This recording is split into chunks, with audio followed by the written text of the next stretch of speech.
Hello, नमस्ते। मैं Babita Gupta child development की क्लास लेके आई हूँ मैं आपके लिए। और अगर आपने चैनल को लाइक सब्सक्राइब नहीं किया है तो इसको लाइक सब्सक्राइब ज़रूर करें, शेयर करें।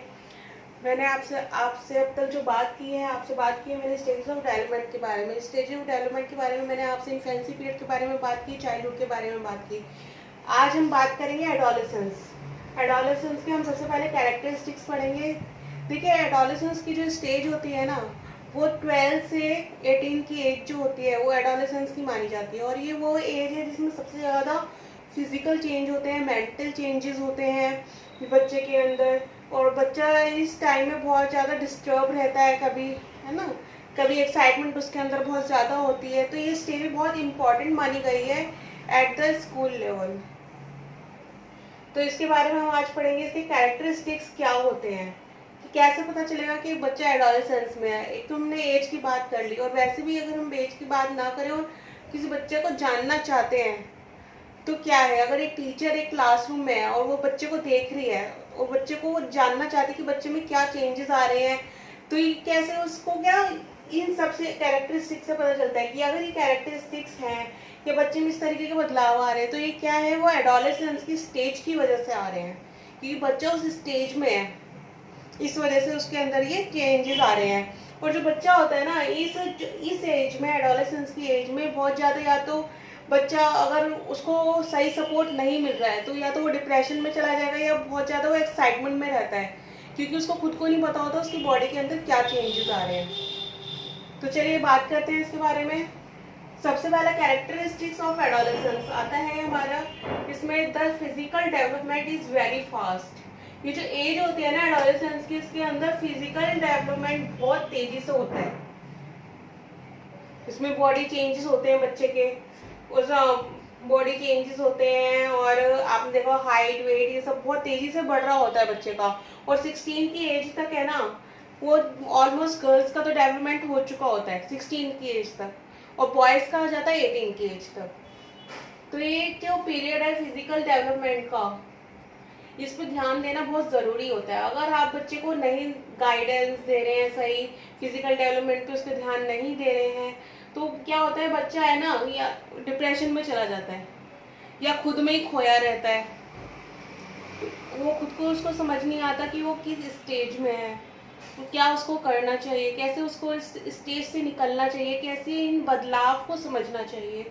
तो क्या है ये, क्या इसीलिए क्योंकि फिजिकल डेवलपमेंट वेरी फास्ट है, बहुत फास्ट है फिजिकल डेवलपमेंट। इसके बाद आता है हमारा second point, change in the pitch of the voice. अब देखिए जो सेकंड पॉइंट है ना, ये क्या होता है, जो बच्चे के अंदर डेवलप हो रहे होते हैं, हम देखने को मिलता है हमें, जो बॉयज़ होते हैं उनकी जो वॉइस होती है वो हैवी हो जाती है, और जो गर्ल्स होती है उनकी स्वीट एकदम, उनकी जो वॉइस होती है ना बहुत स्वीट हो जाती है, बहुत मीठी सी, बहुत पतली बारीक सी हो जाती है। तो ये क्या है, ये पिच ऑफ द वॉइस है, जो चेंजेस आते हैं ड्यूरिंग एडोलेसेंस। इसके बाद आता है थर्ड पॉइंट हमारा, growth of here in genital organs. अब देखिए जो जेनिटल ऑर्गन्स है उसमें क्या होता है, हेयर ग्रोथ होती है बच्चे की, और ये हमें देखने के लिए मिलता है, जैसे कि आप देखेंगे बॉयज़ के अंदर बियर्ड आने लगती है बॉयज़ को। तो ये क्या है, चेंजेस हैं जो हमें देखने के लिए मिलते हैं। और देखिए जेनिटल ऑर्गन्स की बात हो रही है यहाँ पे, तो ये जो बात है ना, ये पेरेंट्स ही बच्चे से खुल के कर सकते हैं और बच्चे को समझ सकते हैं। इसके बाद में आते हैं हमारा fourth stage, they have emotional instability. Emotional instability बच्चे के अंदर बहुत होती है, उसके अंदर अलग अलग तरीके की फीलिंग्स आ रही होती है, क्योंकि उसके अंदर फिजिकल चेंजेस हो रहे होते हैं, उसके अंदर सेक्सुअलिटी की फीलिंग्स आ रही होती हैं, और उसके अंदर फीलिंग्स आ रही होती है कि फ्रेंडशिप हम करें, ज़्यादातर फ्रेंड्स बनाएं, बॉयज़ बॉयज़ के साथ खेलना पसंद करते हैं और गर्ल्स गर्ल्स के साथ रहना पसंद करती हैं। बट जो बॉयज़ और गर्ल्स हैं उनके अंदर अट्रैक्शन की फीलिंग्स जो होती है, तो ये सब क्या है, इमोशनल इंस्टेबिलिटी है जो बच्चों के अंदर आपको एडोलेसेंस में देखने के लिए मिलती है। इसके बाद आती है हमारा पॉइंट, दे बिकम इगोइस्ट। अब देखिए इगोइस्ट जो पॉइंट है ना, इसका मतलब क्या होता है कि बच्चे इगोइस्टिक हो जाते हैं, क्या उनको अपनी बात ऊपर रखना अच्छा लगता है। अगर वो टीचर भी उन्हें को समझा रही है तो कहते हैं हमें पता है। तो ये क्या होता है, ये चेंजेस होते हैं, और चेंजेस किस वजह से होते हैं, स्टेजेस की वजह से होते हैं, एज की वजह से होते हैं, ये एडोलेसेंस के स्टेज की वजह से होते हैं। इसके बाद आता है हमारा पॉइंट, दे बिकम शाय। अब देखिए जो ये पॉइंट है दे बिकम शाय, तो इसमें सिर्फ शर्माने से ही मतलब नहीं है, इसमें हेजिटेशन से भी मतलब है कि एक बच्चा शाय हो जाता है या हेजिटेट हो जाता है, वो किसी की वो चीज़ को करने में या तो हिचकता है या वो शर्माता है, वो आगे बढ़ने से डरता है कि कोई उसको क्रिटिसाइज ना करे।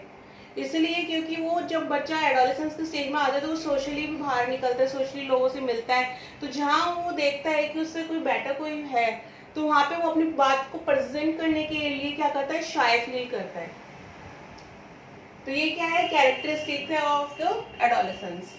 इसके बाद है हमारा 7 point, they develop religious and moral feelings. अब देखिए रिलीजियस एंड मोरल फीलिंग्स क्या है, रिलीजियस एंड मोरल फीलिंग्स है कि धार्मिक और नैतिक फीलिंग्स बच्चे के अंदर आने लगती है। बच्चा क्या होता है, रिलीजियस होता है, उसको अच्छा लगता है कि एग्जाम से पहले देखा होगा बच्चे क्या कहते हैं, मंदिर जाते हैं, चर्च जाते हैं, तो क्या कहते हैं, पूजा करते हैं, प्रार्थना करते हैं, घर में भी बच्चे पूजा पे पाठ पे ध्यान देते, तो ये क्या है, रिलीजियस फीलिंग्स है। और मोरल फीलिंग्स बच्चों को इस स्टेज में बच्चों को ये समझ आने लगता है कि क्या सही है क्या गलत है, वो क्या उनको सही रास्ता लेना चाहिए, वो पेरेंट, और इन सब में सबसे ज़्यादा इंपॉर्टेंट रोल होता है पेरेंट्स की गाइडेंस का। अगर पेरेंट्स की गाइडेंस अच्छी नहीं होगी और टीचर का सपोर्ट नहीं होगा तो बच्चे इस फीलिंग्स में कंफ्यूज हो जाते हैं, है ना, वो सही मोरल, सही नैतिक रास्ते पे, सही मॉरलिटी पे नहीं जा पाते।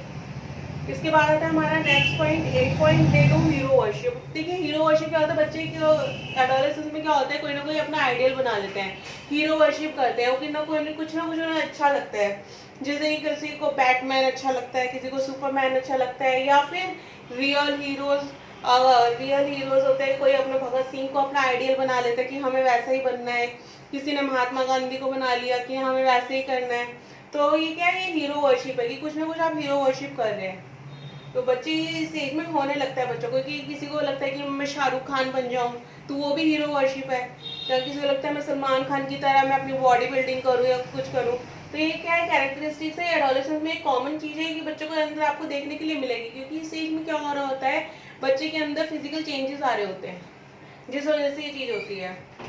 इसके बाद आता है हमारा 9 पॉइंट में है, दे बिकम सेल्फ एसर्टिव। और देखिए सेल्फ एसर्टिव क्या होता है, सेल्फ एसर्टिव होता है कि अपने पे ध्यान देना, अपनी बात को सोचना, अपनी बात को ऊपर रखना, अब खुद को क्या अच्छा लग रहा है उसके हिसाब से चीजें करना।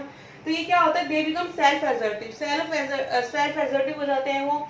पेरेंट्स अगर किसी चीज के लिए मना करते तो उनको लगता है कि क्यों हमें रोक रहे हैं ये, तो इस वजह से पेरेंट्स और चिल्ड्रन के बीच में क्या होता है, कॉन्फ्लिक्ट्स हो जाते हैं।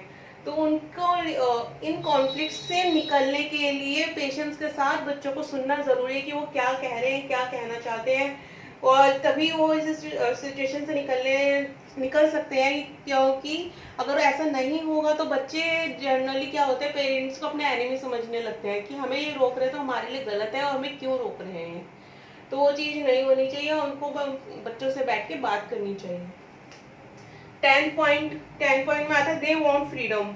अब देखिए जो एडोलेसेंस की जो एज है ना, एज जिसको हम टीन एज भी बोलते हैं, तो क्या होता है इसमें कि बच्चों को फ्रीडम बड़ी बहुत अच्छी लगती है कि अगर हम वो कहीं जाना चाहते तो वो जाएं, किसी के साथ अगर नाइट आउट करना चाहते तो वो नाइट आउट करें, वो नाइट स्टडी करना चाहते हैं तो वो करें। तो सेल्फ किस में उनको फ्रीडम चाहिए, उनको कोई मतलब नहीं। अगर उनको पेरेंट्स अगर रोकना चाह रहे हैं ना तो उनको लगेगा बस ये तो हमारी आज़ादी रोक रहे हैं,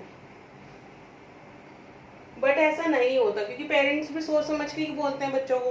तो ये क्या होता है, दे वांट फ्रीडम, उनको आज़ादी पसंद होती है इसलिए वो करते हैं। तो पेरेंट्स को भी ये देखना चाहिए कि जो बच्चा है इस तरीके से बच्चों से काम लिया जाए, बच्चों को काम दिया जाए कि उनकी फ्रीडम भी खत्म ना हो और वो काम भी हो जाए।